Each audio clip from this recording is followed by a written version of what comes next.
Turasubiye kubahereza mwiriwe canke mwaramutse bivanye naho buri umwe wese adukurikiye aherereye. Iyi n'imbonesha kure ya Hejuru TV, turasubiye kubaramutsa no kubaha ikaze banywanyi bacu mudukurikiye aho muherereye hose. Hari abadukurikiye bari imbere mu Burundi, turabaramutsa kandi turabahaye ikaze. Bari mu bice bitandukanye mu bihugu bihana imbibe n'u Burundi, namwe turabahaye ikaze. N'abari ku migabane ya kure, namwe turabahaye ikaze ntimuze gucikwa. Murabimenyere ko tubakezaho inkuru zivugwa ibisata bitandukanye harimwo politike, hagati y'akazi na muntu n'umutekano, hamwe n'ibindi bisata byinshi tutadondaguye n'ibivugwa ku mbuga ngurukana bumenyi hamwe n'ibimenyesha amakuru. Muri uyu mwanya rero mutwemereye tugaruke ku makuru ariko aravugwa muri politike hamwe n'umutekano. Ibintu rero abantu benshi bariko baravuga ko bigiye gukomera mu gihugu c'u Burundi, abandi bati igipolisi kimere magabo k'ibintu bitaba nko mu gihugu ca Kenya. Muti vyifashe gute? Benshi bariko bavuga ko hakwiye kuba imyiyerekano mu gihugu c'u Burundi. Ni na henshi rero wumviriza canke ubona bayaga bakavuga ko abarundi badahagurutse ngo ibibazo bafise bitazokemuka, ndetse ngo bitazoja ku murongo hatabayemwo inguvu z'umwenegihugu. Ese ubundi imyiyerekano niyo ikenewe mu gihugu c'u Burundi? Vyoba bigiye kuba nko mu gihugu ca Kenya, aho urugaruka rwoba rwarahagurutse rukiyamiriza iduzwa ry'amatagisi hamwe n'ibindi bibazo biri mu gihugu? Mumbere umukuru w'igihugu ca Kenya William Ruto yaravyemeye, ariko mu nyuma nawe akaba yaratanze gasopo ahereza urwaruka, ndetse muri iyi ndwi turiko turaheraheza akaba yaratangaje ko urwaruka rutiyamirije ndetse rutagiye no mu myiyerekano ivyabwo vyaheze. Ariko rero Barundi benshi nabo bari babona bagowe, bakavuga ko ngo imyiyerekano yariyo ishobora gutuma abarongoye igihugu bakumviriza amarira yabo. Ivyo kandi bikanashimikira ku bibazo bihari nk'igitoro hamwe no kubura ibindi vyankenerwa. Ariko benshi bakaba banashimikira kandi no ku mpapuro zimaze imisi mu ndwi zitatu zitorwa mu bibanza bigiye bitandukanye ya mu gisagara ca Bujumbura hamwe n'Igitega, zerekana ko abenegihugu batishimiye intwaro ya Varisito Ndayishimiye, ndetse n'uruheruka gutorwa twabagijeko n'amakuru yarwo yerekana ko abantu bariko barahamagaza imyiyerekano. Uburundi bwoba busubiye mu bihe nk'ivyo muri 2015, hoba hagiye kuyangara? Ivyo vyose turaza kubigarukako, turanarabira hamwe niba kandi imyiyerekano ariyo ishobora kuba inyishu y'ibibazo abarundi barimwo, dore ko abenshi banemeza ko ivyo atariyo nyishu, ahubwo ko hakenewe n'ibiganiro. Kenshi rero yo tugarutse kuri izi nkuru tukaba tunabakusanyiriza n'ivyiyumviro by'abantu bagiye batandukanye, yaba bija ku mbuga ngurukana bumenyi cane cane kuri Twitter, hamwe n'abarebera hafi birabana na politike y'u Burundi hamwe n'agateka kazira muntu. Vyose rero tukaza kubibagezaho dushimikiye kuri izo ngingo tuhejeje kubabwira. Fyonda kuri subscribe canke sabone niba utari wafyonda ko wibuke no kubisangiza bagenzi bawe kugira badacikwa n'amakuru yose tubagezaho. Iyi n'imbonesha kure ya Hejuru TV, ntuze gucikwa.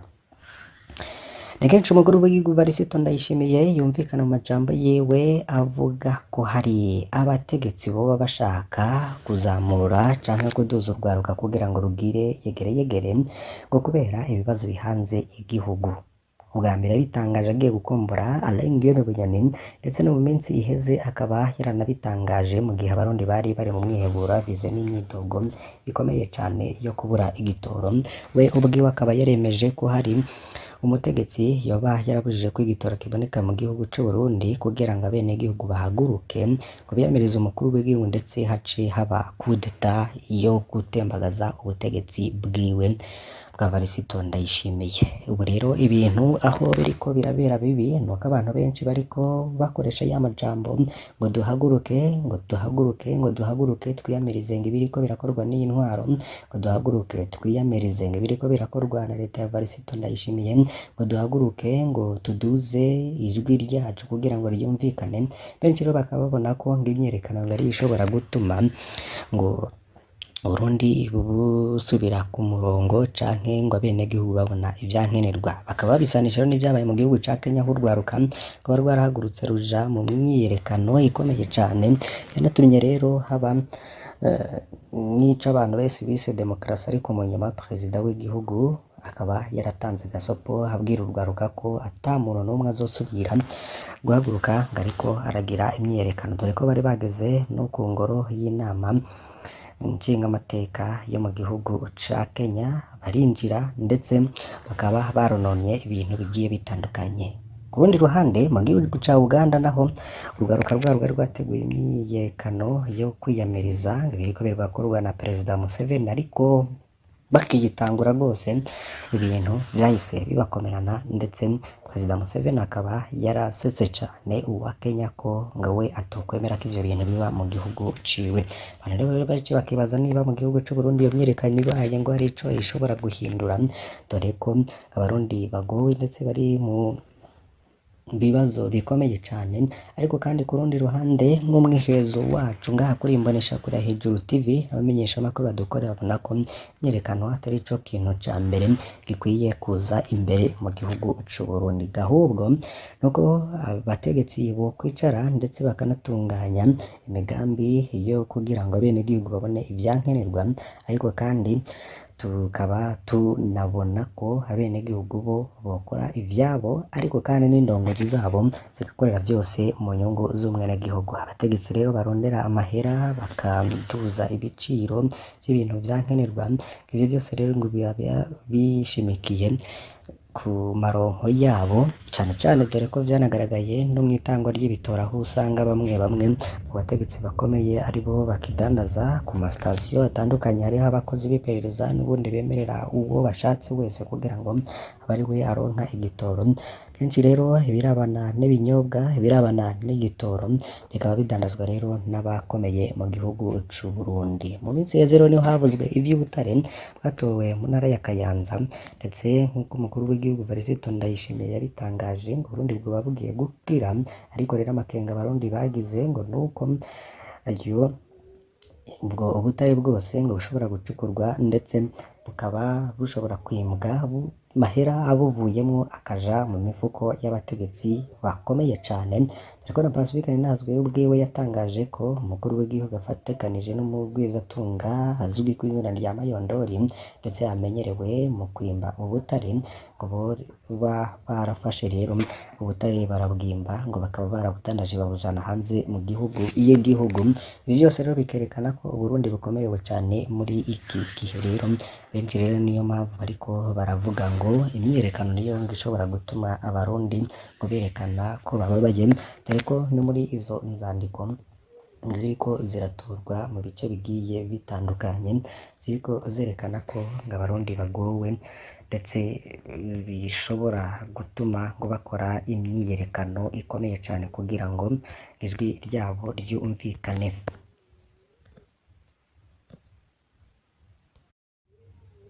Turabiye rero ku mpapuro zitagira umukono zatowe ku itariki ya mbere aho ku mugwa mukuru wa politiki y'Uburundi ni Gitega, ariko harabera ibirori vyo guhimbaza imyaka 62 igihugu c'Uburundi kimaze kironse nayo yo kwikukira. Urwo rwandiko rero hakaba hari amajambo agira ati: itangazo ryihutirwa riraba Umurundi wese, ngo abarundi twese, ngaboroshe, ngabahambaye, abato n'abakuru, mu butandukane bwacu, ngo iki nico gihe co guhaguruka kugira ngo dutabare igihugu cacu, kuko nta wundi ngazobikora mu kibanza cacu. Ngaho tugeze ngo nta kibi kibaho na kimwe. Evariste Ndayishimiye n'akarwi kiwe basigaje kudukorera gisumba ivyo bamaze kudukorera. Twarasonzeshejwe kandi tubandanye dusonzeshwa, nta bitoro bikiboneka, kwiyunguruza ntibishoboka, ifaranga rimaze gutakaza agaciro 100%, turicwa atacamira, turafungwa atacamira, bene wacu baranyuruzwa bakagenda mazima yongo, tukabura n'ibiziga ngo tubashingurane iteka. Ibintu byose rero vyankenerwa dukenera ku isoko, ibiciro vyaraduza, turonkera inyishu y'ivyo bibazo. Umukuru w'igihugu abandanya kutwitamba ku muvyimba kubera agahimbo k'ivyo atunze, nk'uko avyivugira ko atawumurusha ubutunzi, ndetse be nakaboregwe ku butegetsi. None ngo turindire iki kugira ngo duhaguruke tuvyanke? Umuntu atinya ingwe ngo ntatinya iyamwinjiranye. Niko rero muri urwo rwandiko rwatowe ku itariki ya mbere rwoba rwaravuga n'ivyari biriho, ariko kandi no mu minsi ibiri iheze naho twarabagejeje ko izo mpapuro ariko zo zikaba zaratowe mu gisagara ca Bujumbura, ndetse zerekana ko nk'abenegihugu nabo bakwiye guhaguruka ngo bagakora imyiyerekano kugira ngo ijwi ryabo ryumvikane ndetse ngo birwaneko. Ni impapuro zatowe ku munsi wa gatatu, ndetse iyo nkuru tukaba twaribagejeje ko ikaba vyarabaye mu gatondo ko ku wa gatatu uheze, ni muri zone Kinama mu gisagara ca Bujumbura. Abanyagihugu rero bariko barasoma hirya no hino inyandiko zitagira umukono zaraye zikwiragijwe muri iyo zone mw'ijoro ryo ku wa kabiri, bikaba rero vyarateye abantu ubwoba, ndetse igika ca nyuma canke paragrafi ya nyuma ariko iravuga ko abenegihugu bakwiye guhaguruka ngo bagakora imyiyerekano kugira ngo biyamirize ibiriko biraba mu gihugu c'u Burundi. Se we munywanyi ukurikira imboneshakure ya Hejuru TV, urabona imyiyerekano ariyo ishobora gukemura ibibazo abarundi bafise muri iyi minsi? Gira ico ushikiriza muri aya makuru, aho rero ni muri commentaire. Reka tuje rero muyarabana n'umutekano hamwe n'agateka kazina muntu. Imabayi hari imbonerakure yishwe, ni ikiziga ca Ferdinand Hatungimana w'imyaka 35, umunywanyi w'umuhari w'urwaruka rw'umugambwe CNDD-FDD, caratowe rero ku w'Imana uheze ku mutumba Manyama muri komine Mabayi mu ntara ya Cibitoke, ariko bushira uburengero bw'u Burundi. Uburyo yishwemwo ntibaramenyekana, ariko bamwe mu batavuga rumwe n'umugambwe uri ku butegetsi bakaba barahagaritswe. Abanyagihugu rero biyumvira ko yoba yaragandaguwe na bagenzi biwe. Ikiziga ca Ferdinand Hatungimana kikaba caratowe hafi y'urugo rwiwe muri zone Buhoro. Kubwo ababibonye bamenyesha ko abantu bambaye umwambaro wa gisirikare ari bo bazanye ico kiziga muri ico kibanza mw'ijoro ry'uwa gatandatu. Ababibonye rero bakaba barabwiye SOS Media Burundi ko bamenye imbonerakure muri uwo murwi. Uburyo rero uwo mugabo yishwemo buracarimwo igifungwa. Hatungimana rero akaba yarahoze ari n'umunywanyi w'umugambwe CNL mbere yo kwinjira muri CNDD-FDD muri 2022. Soko yaho rero akavuga ko uwo mugabo asize abana 6 yahora yama yikekwa ko ari umusumyi w'urusaku. Umushohirano rero 7 mu batavuga rumwe n'umugambwe uri ku butegetsi barahagaritswe, bose bo ni abanywanyi ba CNL. Musitanteri w'iyo komine yakameza ayo makuru. Jeanne Izompara rero akavuga ko igipolisi kiri ku kivi kugira ngo kimenye imvo n'abishe Ferdinand Hatungimana, kugira ngo vyose rero bije ahabona nk'uko nabo bariko baravyifuza. Nakivale muri Uganda, abarundi n'abanyarwanda barinubana. Abarundi n'abanyarwanda rero bari mw'ikambi y'impunzi ya Nakivale mu Buganda ngo bariko barabana y'ingwe, ngo vyimye rero n'ukuntu hari umurundi yahagaritswe bisabwe n'userukira abanyarwanda. Umurundi yitwa Etienne Ntakarutimana yahagaritswe n'igipolisi. Abarundi rero bakaba bagiriza ubuserukira abanyarwanda ko muri Menareje akaba yarahagaritswe ku wa 16 mu Kakaro Turingo. Abaserukira abanyarwanda rero yidoga avuga ko umurundi yoba yaramuteye ubwoba ko agomba kumwica, ndetse ku wa kabiri iyo mpunzi yaciye ihagarikwa n'igipolisi ijanwa mw'ibohero rya komine Kabingo. Mugabo nta na kimwe rero kiboneka kivyemeza nk'uko bivugwa n'umuryango wiwe. Abarundi rero baba mw'ikambi ya Nakivale bavuga ko hari ikivi cari categuwe. Abarundi rero bakabagiriza abaserukira abanyarwanda ko yavuze ko adakeneye umurundi mu kigo atarongoye ca Nyaruguguse. Umugabo rero akaba afunzwe, abiwe rero bavuga ko harenganye kandi agahakana ivyo yagirizwa, asaba kuronswa umuburanira. Ivyo rero bikaba biva no ku kwinubana bibonekeza muri iyo migwi ibiri. Ku Barundi rero bashitse muri iyo kambi muri 2015 kubera indyane zandurutse ku kiringo ca gatatu ca Petero Nkurunziza yahoze arongoye Burundi ico gihe. Abanyarwanda rero baguriyemwo bahunze bakaba rero bageramiwe. Abo rero ngo Abarundi nk'abakorera ubutegetsi bw'u Rwanda ngo rwabarungitse kubatoteza ngo bose nguko benshi mbere muri bo barigera babona n'u Rwanda. Bemezwa rero n'umwe mu barongoye Abarundi. Mu Rumonge rero hari n'umugabo yapfiriye mu bunywero, ni ikiziga ca Vena niyo ngabo w'imyaka 39 catowe mu bunywero bwitwa Serisi bwo muri quartier Birimba ku mugwa mukuru w'intara ya Rumonge mu bumanuko bushira uburengero bw'u Burundi ku wa mbere mu gitondo. Igipolisi rero cahagaritse abakenyezi 2 bakaba bafungiye mu gasho ka komisariya y'igipolisi muri iyo ntara. Ku muryango wiwe Niyongabo yabonye ubwa nyuma ku mugoroba wo kuri uyu w'Imana, akaba rero yarabwiye umukenyezi we ko agiye kw'isoko kugura ibifungurwa vy'abana biwe hafi isaha 2 z'ijoro, n'umukenyezi we akaba yaramuhamagaye, telefone yiwe yamuhamagara ariko ntawayitaba, niko rero abo mu muryango wiwe bamenyesha. Hafi isaha 9 z'ubuca niho umwe mu bapolisi rero yahamagara umukenyezi amubwira ayo makuru mabi. Ubwo abakozi ubwo munywero, umugabo rero yari kumwe n'abakenyezi babiri bariko basangira n'ibinyobwa, umuryango w'umuyise rero ukaba usaba n'amatohoza yigenga. Polisi rero kikaba caremeza urwo rupfu rwa Niyongabo, cemeza ko cahagaritse abo bakenyezi babiri, bakaba bafungiye muri komisariya y'igipolisi c'Intera mu kurindira ibizova mu matohoza. Venant Niyongabo yaba mu gisagara ca Rumonge, akaba asize umukenyezi n'abana 7. Mu gatumba indongozi z'Uburundi rero zafashe ibitoro biva muri Kongo vyahora bifasha. N'umurwi w'abasirikare n'abapolisi rero barafashe amabido atari musi y'igihumbi ya essence kwa 18 mu Kakaro mu gatumba ku rubero ruri hagati y'Uburundi na Republika Iharanira Rusange ya Kongo. Amashirahamwe yigenga ategekanya gutunganya imyiyerekano kugira ngo yemerize urudandazwa rwose n'icobukambiwe hamwe ivyo bitoro bitosubizwa. Urudandazwa rero bw'ibitoro vy'amagendo bwari busa n'urwemewe muri iyi minsi. Iyi nkuru rero ikaba tuzoyigarukako mu makuru yacu agezweho ku munsi w'ejo.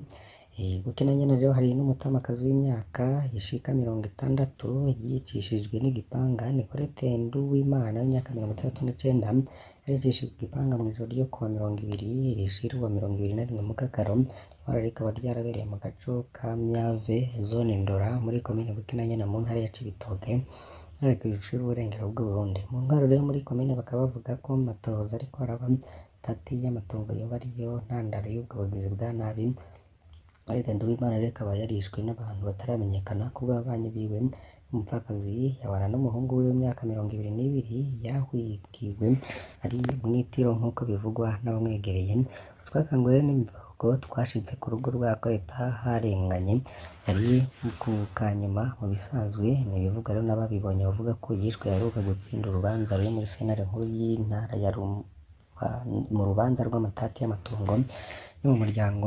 Amasoko y'imyavire yibaza ko ubwo bugizi bwa nabi bwoba bufatanye n'iyo dosiye. Abanyagihugu rero bakaba babona ko bitumvikana ko umuntu yicwa muri zone imbonerakure ziguma zizunguruka mw'ijoro zitwaje amahiri. Mu ntwaro yo muri komine bakaba bavuga ko amatohoza karakorwa kugira ngo hamenyekane imvo z'ubwo bubisha bwatumye n'abishwe bagera ku bantu 70 bamaze kwicwa mu ntara ya Cibitoke kuva mu ntango z'umwaka ku bw'ibitigiri vya SOS Media Burundi. Tubakengurukiye cane ko mukurikira amakuru n'ibiganiro tubagezaho kuri iyi mboneshakure ya Hejuru TV. Mbasabe kugira ngo muze gucikwa rero n'ayandi tuzobandanya kubagezaho ku munsi w'ejo. Imana ibahezagire.